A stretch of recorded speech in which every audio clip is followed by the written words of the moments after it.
Você já parou para pensar que o mesmo método científico que, tipo, erradicou doenças globais, decodificou o genoma humano e colocou supercomputadores nos nossos bolsos, muitas vezes é absolutamente incapaz de consolar um pai lidando com o luto?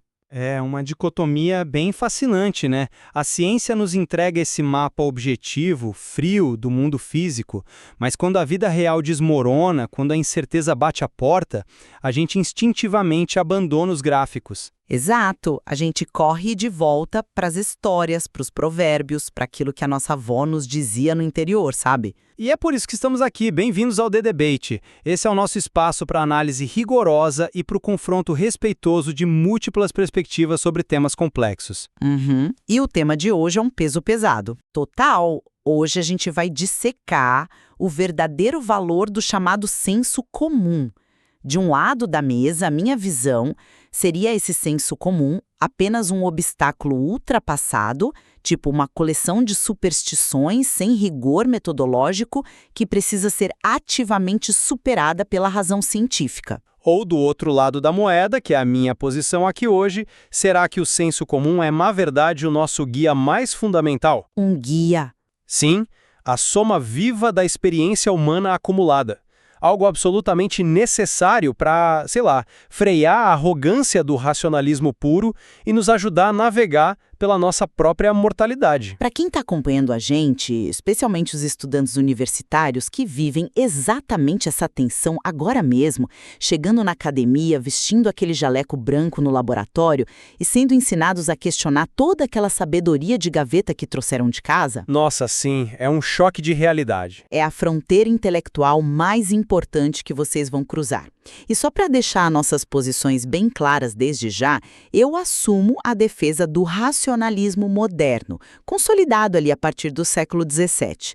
O meu argumento é que o rigor metodológico expõe as limitações e o determinismo paralisante do senso comum, sabe? Se a gente não desafiar ativamente a tradição, a gente fica refém de noções que limitam o progresso. Bom, e eu me alinho com a visão dos filósofos clássicos e de pensadores do século XX que resgataram a tradição. Para mim, o senso comum não é ignorância disfarçada, tá? Ele é uma âncora existencial indispensável. Sem ele, a razão se perde na sua própria abstração e simplesmente esquece como lidar com a nossa intrínseca falibilidade. Então, para a gente começar a desembolar isso, acho que vale olhar para o momento em que a corda arrebentou, né? Porque houve uma época, ali no humanismo renascentista, em que a sabedoria popular e o estudo acadêmico caminhavam de mãos dadas. Caminhavam, mas de repente a chave virou. E virou por um ótimo motivo. A partir do século XVII, com figuras como René Descartes, a humanidade percebeu que precisava de um método. O senso comum operava e, vamos ser sinceros, ainda opera na base do eu acho, daquela observação puramente anedótica. Ah, mas não é bem eu acho. É a observação de gerações. Mas ainda é falha. É aquele pensamento de que o Sol gira em torno da Terra, porque afinal é o que todo mundo vê. O método cartesiano propôs algo revolucionário. Duvide de tudo. Quebre o problema nas menores partes possíveis. Isole as variáveis. Uhum. Quando você faz isso, o senso comum passa a ser visto pelo que ele realmente é na esfera do conhecimento, uma perigosa falta de rigor. Espera aí, deixa eu ver se eu entendi o seu ponto. Você usa a expressão falta de rigor como se o senso comum fosse uma doença a ser curada pelo método. E na busca pela verdade factual, ele é um obstáculo. Sem superar esse óbvio da tradição, a gente nunca teria a astrofísica, a microbiologia, a engenharia civil moderna. A academia existe exatamente para tirar o indivíduo dessa ignorância herdada e armá-lo com o senso crítico. Olha, eu concordo com você até a página 2. O grande erro do racionalismo moderno não é inventar o método. O erro é tentar aplicar essa mesma métrica de laboratório para a sobrevivência existencial. Como assim? O senso comum não tenta ser um tratado de astrofísica amadora, entende? A jurisdição dele é outra. É por isso que filósofos como Sócrates, Platão e muito especialmente Aristóteles levavam a opinião comum tão a sério. Eles entendiam que o senso comum lida com o que é propriamente humano. E a ciência não lida. Não do mesmo jeito. O que nos define não é a capacidade de isolar variáveis num tubo de ensaio. É a experiência da dor, da incerteza, do sofrimento. Ah, mas a ciência atua diretamente no sofrimento. A medicina moderna alivia muito mais a dor humana do que, a sabedoria popular e os chás de ervas jamais conseguiram. Você não pode negar isso. Alivia a dor física celular, com certeza. E isso é um triunfo maravilhoso. Mas a ciência não te dá ferramentas para lidar com a consciência da própria mortalidade. Um dos elementos que nos diferencia de outras espécies é o peso de saber que podemos falhar, né? Que o caos aleatório pode destruir as nossas vidas amanhã. Tá, e onde o senso comum entra nisso? Entra porque é por isso que Aristóteles valorizava tanto as tragédias gregas. As tragédias não eram só um entretenimento de fim de semana, elas eram simulações de catástrofes para ensinar a comunidade a lidar com o abismo. O senso comum é o resíduo prático de milhares de gerações sobrevivendo a essas tragédias. E é aqui que a coisa fica complexa. Você fala dessa experiência de gerações como se fosse algo libertador. Mas se a gente investigar a fundo, e o material sobre provérbios populares que embasa a nossa discussão ilustra isso muito bem, essa sabedoria tradicional carrega um determinismo brutal. Brutal. Me dá um exemplo prático de como a tradição nos condena. Vamos lá. Pense na base do senso comum brasileiro sintetizada no provérbio: pau que nasce torto, nunca se endireita. Clássico. Sim, é um pilar da nossa sabedoria popular. Mas para pensar na mecânica dessa frase. É uma visão absolutamente determinista sobre a natureza e o caráter humano. Se um educador ou um médico aceita essa visão do senso comum, eles vão olhar para um problema e receitar a resignação. Nasceu torto, é assim mesmo, fazer o quê? Você está fazendo uma leitura excessivamente literal de uma metáfora. Mas as pessoas pautam as vidas delas nessas metáforas. O método científico, por outro lado, existe exatamente para desafiar a paralisia. Pensa na neuroplasticidade, na psicologia comportamental contemporânea, ou até na fisioterapia. A ciência olha para o pau que nasceu torto e pergunta: tá, por que entortou? Quais vetores de força a gente pode aplicar para reverter essa curvatura? O senso comum decreta a falência do indivíduo. A ciência inventa a reabilitação. É um argumento forte, eu tenho que admitir. A ciência realmente expandiu o horizonte do que pode ser consertado. Mas perceba o seguinte: e se o provérbio pau que nasce torto, nunca se endireita não for um apelo à letargia, mas sim um aviso essencial sobre os limites da nossa plasticidade? Um aviso para desistirmos mais cedo. Que ótimo conselho. Não. Um aviso contra a arrogância metodológica. O racionalismo científico, especialmente quando aplicado a políticas públicas ou à engenharia social, frequentemente opera com a ilusão de que o ser humano é uma folha em branco. De que nós somos máquinas, sabe? Que basta trocar a engrenagem ou rodar um novo software comportamental e pronto, tudo se resolve. Mas em muitos casos, a gente consegue mesmo mudar comportamentos. Sim, mas o senso comum é a voz da experiência dizendo: cuidado, a natureza humana é teimosa. Ele ensina a humildade intelectual de reconhecer que alguns traumas, certas inclinações profundas da personalidade simplesmente resistem aos nossos melhores métodos. Você não constrói um prédio de vidro usando a física da madeira torta. Entendo. A sabedoria está em aprender a trabalhar com a madeira torta, não em tentar quebrá-la ao meio para forçar uma retidão inatingível. Olha, eu entendo a intenção por trás dessa visão. Mas eu simplesmente não compro essa ideia de que resignação é sinônimo de humildade. Isso me leva à moralidade prática que esses ditados impõem no nosso cotidiano, sabe?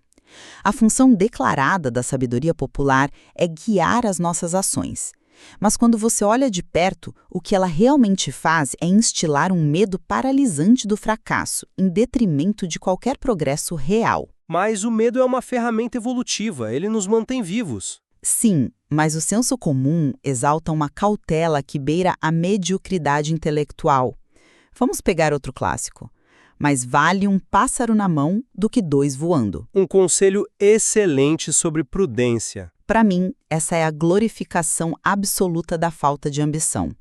O provérbio treina o estudante, o profissional, o cidadão a se contentar com o mínimo desde que seja seguro. Outros ditados, como o seguro morreu de velho ou o gato escaldado tem medo de água fria, ensinam que uma única experiência negativa deve ditar o resto da sua vida. Novamente, isso é a memória empírica em ação. Se o gato não tiver medo da água depois de ser escaldado, ele morre na próxima poça fervente, né?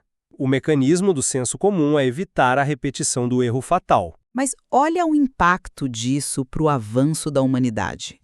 Para um pesquisador num laboratório, para um inovador, a mentalidade do gato escaldado é o fim da linha. Se você abandona a pesquisa na primeira reação química que dá errado, você nunca descobre a penicilina. O rigor metodológico exige que a gente persiga os dois pássaros voando. Pensa na mentalidade do Vale do Silício, sabe? O lema "mova-se rápido e quebre as coisas" é a negação frontal do pássaro na mão. É tentar o que parece impossível. Se os cientistas do século XVII não tivessem soltado o pássaro seguro da astronomia antiga, a gente nunca teria chegado à Lua. A ciência prospera no risco. O senso comum te prende no porto seguro da mediocridade. Você tocou num ponto perfeito agora. Você usou o exemplo do Vale do Silício, o mova-se rápido e quebre as coisas. Sim, o suprassumo da inovação. O racionalismo puro, a otimização algorítmica levada às últimas consequências, totalmente sem a prudência do senso comum. E o que foi que nós quebramos com isso? Nós quebramos a saúde mental de uma geração inteira nas redes sociais. Quebramos o tecido do debate político. Mas isso não é culpa do método científico. É culpa da aplicação comercial capitalista dele. É culpa de uma racionalidade alienada da experiência humana. Você acusa a tradição de paralisia, mas a vida real não é uma corrida de 100 metros num laboratório. Tem virtudes silenciosas no senso comum que o seu método simplesmente não consegue calcular. Olhe para outro provérbio.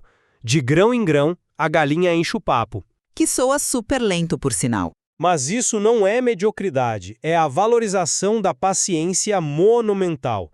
É o esforço contínuo em oposição aos grandes e imprudentes saltos messiânicos que prometem salvar o mundo, mas entregam a ruína porque, como você disse, quiseram os dois pássaros voando e acabaram perdendo tudo. A ambição de resolver problemas globais não é uma imprudência messiânica, é o cumprimento da vocação da nossa própria razão.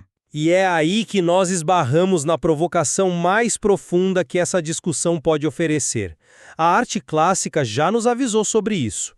Pensa na famosa gravura do pintor espanhol Francisco de Goya. O sonho da razão produz monstros.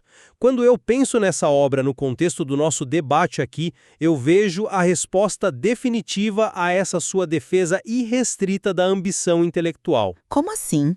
A obra de Goya é super debatida, mas o monstro nasce justamente do sono da razão, da falta dela, não da atividade dela. Essa é a interpretação convencional e iluminista, de que a ignorância produz monstros. E tá tudo bem.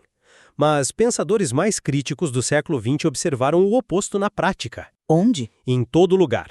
Quando a razão tenta criar uma utopia perfeita baseada puramente na lógica, tipo planejamento urbano frio, otimização econômica extrema, engenharia genética sem freio ético, ela produz atrocidades.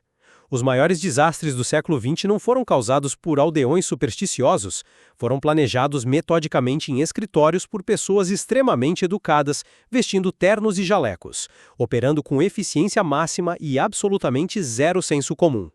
A razão, desgarrada da prudência tradicional e do peso do sofrimento histórico, é o que realmente produz monstros. Nossa, esse é o argumento clássico do pânico contra a ciência. É a velha ideia do cientista louco brincando de Deus criando Frankenstein. Mas eu discordo radicalmente de como você enxerga a cura para isso. Os excessos e as falhas morais do racionalismo não se resolvem com um retorno saudosista ao colo da vovó e aos provérbios antigos, entende? Eles se curam com mais e melhor razão, com métodos éticos mais rigorosos. O método não cria a própria ética do nada. A ética vem de fora dele. Mas o senso comum também não é um terreno moral seguro. Historicamente, o senso comum foi o escudo de justificação para os piores preconceitos da humanidade. Sob a desculpa de que, é assim que as coisas sempre foram, a sabedoria popular naturalizou a submissão, a violência e a ignorância estrutural. Eu entendo que a tradição carrega os vícios de sua época, mas Deixa eu te dar o exemplo definitivo disso, que inclusive também faz parte da lista clássica de provérbios que a gente está analisando. De pequeno se torce o pepino. que é simplesmente o reconhecimento de que a formação na primeira infância é o momento mais crucial da vida. Os primeiros anos definem a pessoa. Mas olha a mecânica violenta da frase, torcer o pepino. Por gerações e gerações, esse senso comum foi a base pedagógica de pais e professores no mundo todo. Era justificativa pronta para violência disciplinar. A criança está rebelde, torce o pepino, é assim que a vida funciona. Entendo onde você quer chegar. E sabe quem nos salvou dessa barbárie doméstica? Não foi outro provérbio. Foram pesquisadores, pedagogos e psicólogos do desenvolvimento que aplicaram o rigor metodológico para estudar o trauma. Eles usaram a ciência para provar, com dados empíricos, que torcer a criança gera adultos disfuncionais. O método científico desmascarou um monstro que o senso comum escondia dentro de casa. Eu não defendo violência infantil, obviamente, e a psicologia do desenvolvimento trouxe luzes cruciais sobre isso. Mas o seu exemplo, embora seja muito bem colocado, mostra o calcanhar de Aquiles da sua visão de mundo. Como assim? Você confia que a realidade empírica por si só vai magicamente produzir os valores éticos corretos. A ciência te diz como o cérebro processa o trauma. Ela te diz o que objetivamente é. Mas ela tem uma imensa dificuldade em ditar o que deve ser. O que deve ser é evitar o dano sistêmico, o que a gente consegue quantificar através do método. Mas nem todo dano é um dado quantificável num gráfico, percebe? Quando você diz que o método acadêmico deve varrer os costumes herdados, você também está jogando fora a prudência desenvolvida a duras penas. Aquele conhecimento de gerações lidando com a cobiça humana não é inútil. Quando o senso comum avisa que a ambição cerra o coração, isso não é uma hipótese biológica que precisa ser aprovada por pares numa revista científica. É uma constatação moral absoluta sobre como a ganância corrompe a alma humana. A metodologia pura nas faculdades de negócios, por exemplo, muitas vezes incentiva exatamente o oposto, chamando a ambição desmedida de maximização de valor ao acionista. A gente precisa do senso comum para nos lembrar que por trás da técnica tem que existir temperança. A ciência te dá o bisturi, mas o bisturi não vem com aulas de moralidade. Essa é uma metáfora interessante. A ciência realmente fornece o bisturi. Mas eu não diria que a responsabilidade do corte falha por causa do método em si. A responsabilidade é do indivíduo. E a gente aperfeiçoa o uso desse bisturi aplicando a racionalidade de forma coletiva e estruturada, não mística. E para formar esse indivíduo responsável, a gente precisa entender o conceito de historicidade, que filósofos como Gadamer trabalharam tão bem no século XX. Historicidade não é apenas ler velhos livros de história para passar na prova. É entender que o ser humano não chega ao mundo como se fosse um laboratório esterilizado. Certo. Bom, nós somos criaturas históricas. Nós carregamos a bagagem cultural dos nossos antepassados. Tentar apagar o senso comum é tentar negar a nossa própria natureza encarnada no tempo. E é por isso que Gadamer argumentava que o verdadeiro entendimento não acontece quando a gente joga a nossa tradição no lixo para sermos puramente críticos. O entendimento real acontece no diálogo contínuo entre o que a tradição nos sussurra e o que a razão atual nos exige. Bom, nós estamos nos aproximando do nosso tempo final aqui e acho vital a gente amarrar o que discutimos. Esse embate que nós desenhamos hoje entre os que chegam na universidade trazendo a rua e os que os esperam com o jaleco no laboratório não é só uma abstração teórica. Ele muda totalmente a forma como a gente enxerga a solução dos nossos problemas reais. Sem dúvida nenhuma. A verdade da gente duvidar do óbvio, da tradição e das crenças muitas vezes limitantes do senso popular. Tudo isso para podermos expandir a nossa capacidade de inovação, de cura e até de justiça social através do pensamento crítico objetivo. E, da minha parte, o foco teve em demonstrar que a racionalidade técnica sozinha é perigosamente incompleta.